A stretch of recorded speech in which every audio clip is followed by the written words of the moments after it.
Hello lovely people, my name is Emma and today I'm giving you my June reading wrap up. I finished kind of 5 main major books and then I finished 8 much shorter books of a part of a series which I'll talk about a little bit later. So today I'm actually going to go in kind of order of preference because I've got a brand new favourite which is really exciting, and then I had a few books that just didn't quite hit the mark for whatever reason. So let's jump straight in. My new favourite is a very unsung classic, and that is The Beetle by Richard Marsh. This is basically a little bit like Dracula meets the Mummy. It was published the exact same year as Dracula, and apparently at one point it both was actually outselling Dracula in their version of the charts in the time. But for whatever reason, this one has fallen to the wayside, whereas Dracula has obviously become the cult classic, spurred all of the history about vampires that we know and love. So The Beetle follows a very similar format to Dracula, where there is a creature of some sort that gets discovered, comes over to the UK, and then is basically terrorising a young woman, and there are various men in her life who are trying to defeat it. The Beetle is actually basically part of a cult which worship like an Egyptian goddess, and then in doing so get the ability to transform into this terrifying beetle creature that can take over people's brains. I absolutely love this book. I think it might be like one of my new favourite classics. It's absolutely fantastic. Had a really natural writing and reading style, and I don't know if it's just that I've been exposing myself to enough classics over the past kind of 6 months or so that therefore the slightly older fashioned style of writing is no longer seeming as alien to me, or if this is genuinely a more accessible book. It's very difficult to tell at this point, but I definitely found it a lot easier to read than some of the other classics that I've been attempting this year, and I really enjoyed it. And this cover is like freaking gorgeous. I'm going to talk about the reread that I've been doing recently, the read/reread. Basically, partway through, work was crazy and I just wasn't in the mood to read anything heavy duty or hard going or anything like that, and I decided to pick up the old Animorphs books from when I was a kid. These are middle grade. They were written in the late 90s, early 2000s kind of time, I'm pretty sure, which is exactly when I would have been of the right age to be reading them. There are 54 in the series in total, and I read the first 8 in the month of June, some of which were rereads from when I was a child and some of them were fresh reads. One of the reasons why I wanted to go back and reread them all from the beginning was I never read them in order, typical of like a school library or you know, borrowing them from my local library when I was a kid. You couldn't always guarantee you were going to get the next one in a series, but they're the style of kids book where basically each book is a separate instance that can be taken as a whole, but then they do feed into an overarching storyline. So I know the rough plot overall and I remember some of the individual instances, but I definitely missed a few along the way. If you don't know what the Animorphs is as a series, it was made into a TV show as well. I think it was on like CBBC or something like that, and basically it is a group of kids who in an abandoned construction site come across an alien spaceship which has got a dying alien in it, who tells them that Earth has now become the new battleground for an epic galactic battle between the Yeerks, who are the bad aliens, who are basically parasites who can infect the human brain and take them over as like controllers, and then the Andalites, who are this very weird blue deer scorpion hybrid with no mouth. Very funky creatures, but the Andalites have the ability to morph, which is where they can absorb something's DNA, a living thing's DNA, and then turn into it for a short period of time. Now this dying alien gives this gift of morphing to these 5 children, and it's then up to them to continue the battle against the Yeerks until the rest of the Andalite fleet can come and save them in God knows how many years' time. It's an absolutely classic, iconic, middle grade kind of story. Think like, you know, Percy Jackson before Percy Jackson was even a thing, and it is absolutely wonderful. And one of the things I really enjoy about it is each book is told from a different person in the group, so it kind of cycles around and does a loop of all 5 of them, and then does include some of the alien characters a bit later. So it's really interesting to see all the different characters from various different points of view. But also I really enjoy the fact that the book talks about the ramifications and kind of consequences of the idea of children being thrown into these battle situations. They from very early on are involved in physical fighting battles with the Yeerks, who for some of them have taken over people like their brother, various family members, people that they know from school. So they're fighting people who have the face of someone that they love, but they know it's not the person that they love inside. They're getting genuinely very injured. We're talking about near-death situations, and then it's them dealing with it afterwards. And from the word go, the books are talking about like the kids having nightmares and not being able to deal with it very well, and you know, trying to struggle with that balance and basically getting PTSD. And it's really good that it talks about consequences to actions so early on and builds that into the framework, because I just feel like so many middle grade and kids books are just like, oh cool, and now I'm a superhero and I have to like save the world, and I don't actually have any strong feelings about this because I'm just badass, and like that's not really how it goes down in real life. One thing that's also really cool as well is because it is based on the idea of morphing into animals, the author A Applegate is very good at understand the different psychology behind animals, because when you morph into the animal, you've also got the animal's brain kind of alongside your brain, and all their instincts and abilities and focuses and all that kind of energy, and it's about the human brain wrestling with the animal brain and trying to get control. So they morph into like ants at one point and borderline lose themselves in that like hive mind mentality. It's just, yeah, the differences between the predator and prey animals and how their brains work. It's just really interesting, and as a kid who's obsessed with animals, and as an adult who still thinks they're pretty darn awesome, it's really cool. So there's a strong chance I am going to continue with the whole series. I'm just giving them all 4 stars, like as an absolute standard, because I think it's a cracking series. But as an adult, not any one single book is going to land any more than another, and I'm kind of treating them like, you know, 3 bundled into one is essentially like a book's worth for me as an adult reader. They're only about 150 to 200 pages long anyway, and they are very easy reading, so naturally I am burning through quite a lot of them without really trying very hard. The other books that I have to talk about, I read The Return of the King, and I gave that I think 4 stars. Obviously this is Lord of the Rings book 2. I talked about book 1 in my May wrap up and I wasn't hugely enamored with it.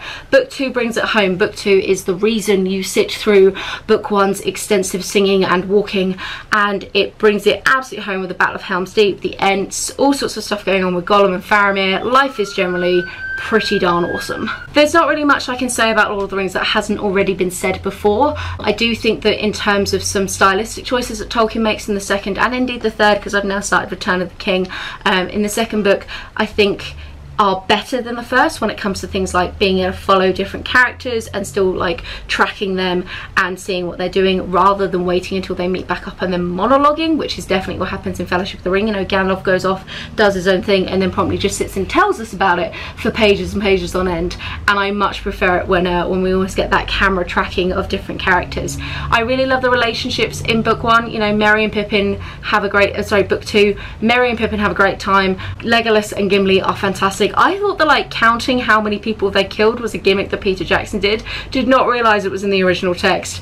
Tolkien, you're an absolute comedic genius, and I just think it is really, really strong. You know, there is a reason it is a classic. It has definitely paved the way for an entire genre, and you cannot knock what Tolkien has done.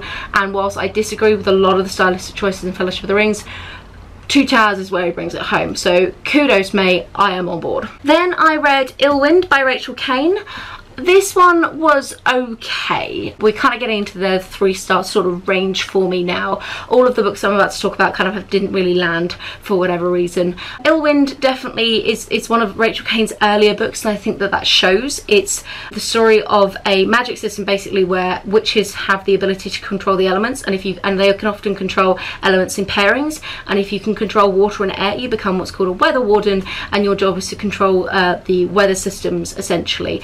And your job is to, you almost work as part of a strand of the government, and it's to try and mediate as many of the storms as they can and try and make sure that only the very minor ones come through, but not doing it in such a way that they would disrupt the kind of whole Earth's eco-structure. And then you get, you know, earth wardens who do stuff to do with earthquakes and things like that, and fire wardens who are basically hardcore firefighters. It was pretty good, you know, it was a good time had by all, relatively quick read.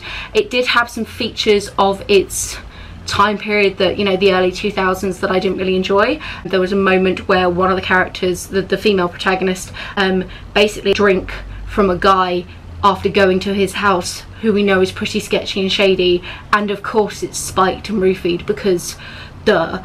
And you know, that's something which I don't, if any female character did that nowadays, I would roll my eyes so hard, because every woman out there knows you don't accept a drink from somebody when you've not seen them make it, especially if they're a sketchy character in the first place, and you definitely don't go to their house for it. Well done, love. Naturally that ends about as well as you can imagine for her. Also, the main plot point of Illwind basically revolves around one character who is a relatively minor character not divulging information early enough, and that's just a bit of a weak wet fish of a plot device in my eyes personally.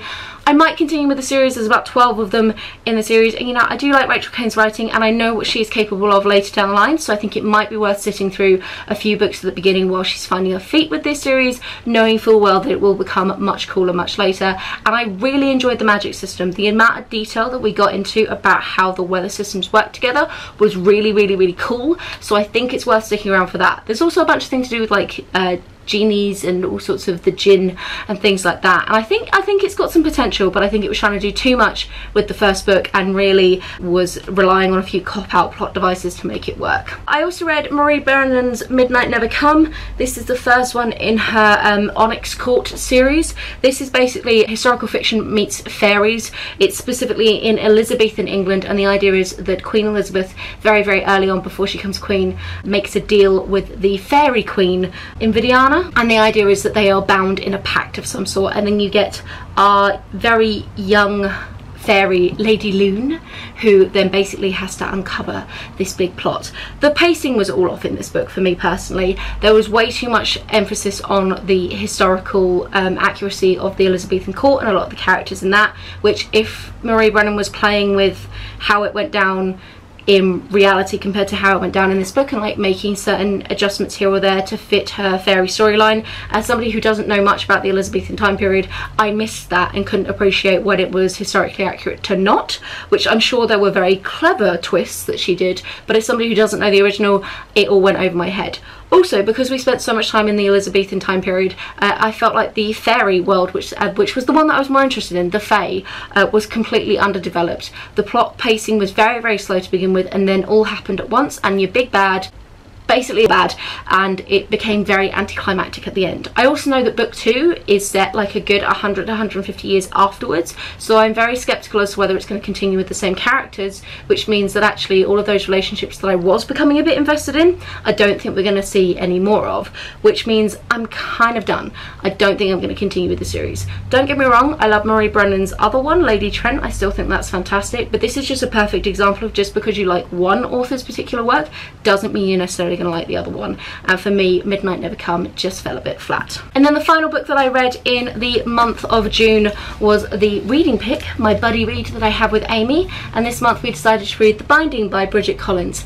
Again, this one missed the mark for me. It has everything that should have been an amazing 5-star read for me. It didn't quite do it. So The Binding has been all over YouTube and indeed the real world. It has been doing very well, and the idea is that it's based on the premise that books in this world are something quite magical, and you would go to a binder who would then bind your memories into a book, which then removes the memories from your head and means that if you have a traumatic incident, you can deal with it in some way by basically getting it removed, and then it exists in book form. Now this means that other people can read your traumas instead, and if your book gets burnt, then your memories will come back. Unfortunately, it just didn't do enough with the magic system or world building for me personally. It became essentially about 1/3 to 2/3 of the way through just a character story. Spoiler slash, I guess not really spoiler alert, this is essentially a gay romance at its heart and a forbidden love situation going on, and there's absolutely nothing wrong with that had I known that going in.